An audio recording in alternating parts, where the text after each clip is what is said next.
स्टॅलिन यांच्यासाठी मोठा धक्का कणते पिछाडीवर आहेत। त्यांचे पुत्र उदयनिधी हे देखील पिछाडीवर आहेत। मुख्यमंत्री हेमंत बिस्वा शर्मा हे आसाममध्ये जलकबारीमधून आघाडीवर आहेत। इकडे पश्चिम बंगालमध्ये मुख्यमंत्री ममता बॅनर्जी भवानीपूरमधून आघाडीवर आहेत। भवानीपूर हा हाय प्रोफाईल लढत म्हणून याकडे पाहिलं जातंय। इकडे तमिळनाडूमध्ये जर पाहिलं तर मुख्यमंत्री स्टॅलिन जे आहेत ते पिछाडीवर आहेत। केरळमध्ये मुख्यमंत्री विजयन जे आहेत ते देखील पिछाडीवर आहेत। आसाममध्ये मुख्यमंत्री हेमंत बिस्वा शर्मा जलुपारीमधून आघाडीवर असल्याचे या ठिकाणी पाहायला मिळतंय।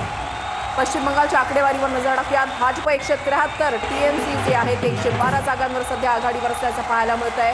170 प्लस जागा जिंकण्याचा विश्वास जो आहे तो भाजपने व्यक्त केलेला होता। इकडे तमिळनाडूची आकडेवारी आपण या ठिकाणी पाहत आहे। टीव्हीके सर्वात मोठा पक्ष ठरलेला आहे। 113 जागांवर आघाडीवर विजय यांचा सुपरस्टार विजय यांचा पक्ष टीव्हीके हा तमिळनाडूमध्ये सुपरस्टार ठरलेला आहे। तर इकडे अण्णा द्रमुक 69 जागांवर आघाडीवर, तर द्रमुक जी आहे ती 52 जागांवर आघाडीवर असल्याचं पाहायला मिळतंय। इकडे केरळमधली आकडेवारी आपण या ठिकाणी पाहत आहे। यूडीएफ 96 जागांवर आघाडीवर, काँग्रेस सर्वात मोठा पक्ष या ठिकाणी ठरलेला आहे। तर इकडे डावे म्हणजे एलडीएफ 42 जागांवर आघाडीवर आणि इतर म्हणजे एनडीए 2 जागांवर या ठिकाणी केरळमध्ये आघाडीवर असल्याचं पाहायला मिळतंय। तमिळनाडू आणि केरळचे मुख्यमंत्री स्वतःच्या मतदारसंघामध्ये पिछाडीवर असल्याचं पाहायला मिळत आहे। मुख्यमंत्री स्टॅलिन कोल्हापूरमधून पिछाडीवर आहेत। 2011 पासून ते या ठिकाणाहून निवडून येत होते। मुख्यमंत्री पिनराई विजयन हे धर्मताम या ठिकाणाहून पिछाडीवर आहेत। तामिळनाडू आणि केरळचे मुख्यमंत्री स्वतःच्याच मतदारसंघामध्ये पिछाडीवर आहेत। तमिळनाडूमध्ये मुख्यमंत्री स्टॅलिन कोल्हापूरमधून पिछाडीवर असल्याचं पाहायला मिळतं। इकडे माजी क्रिकेटपटू अशोक डिंडा मोईना मतदारसंघातून आघाडीवर आहेत। महत्त्वाची बातमी, महत्त्वाचे अपडेट्स।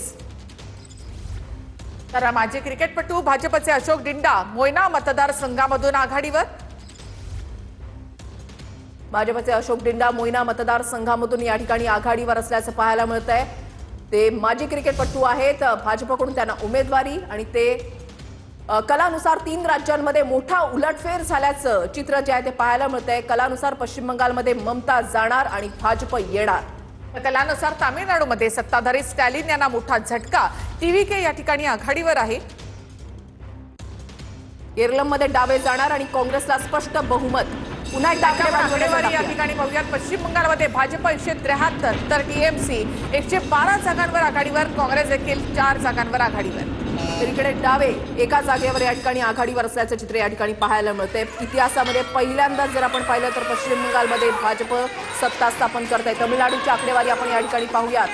द्रमुक 52 जागांवर आघाडीवर, त्याच्यानंतर अण्णा द्रमुक 69 जागांवर आघाडीवर आणि टीव्हीके 113 जागांवर या ठिकाणी आघाडीवर असल्याचं पाहायला मिळतंय। ज्या पद्धतीनं एक जाहीरनामा, एक वचननामा विजय यांच्याकडून देण्यात आलेला होता आपल्या बहिणींसाठी, तर बहिणींनी त्यांना साथ दिल्याचं पाहायला मिळतंय। केरळमधली आकडेवारी आपण या ठिकाणी पाहूयात। यूडीएफ 96 जागांवर आघाडीवर, एलडीएफ 42 जागांवर आघाडीवर आणि एनडीए 2 जागांवर या ठिकाणी आघाडीवर असल्याचं पाहायला मिळतंय। आसाममध्ये आपण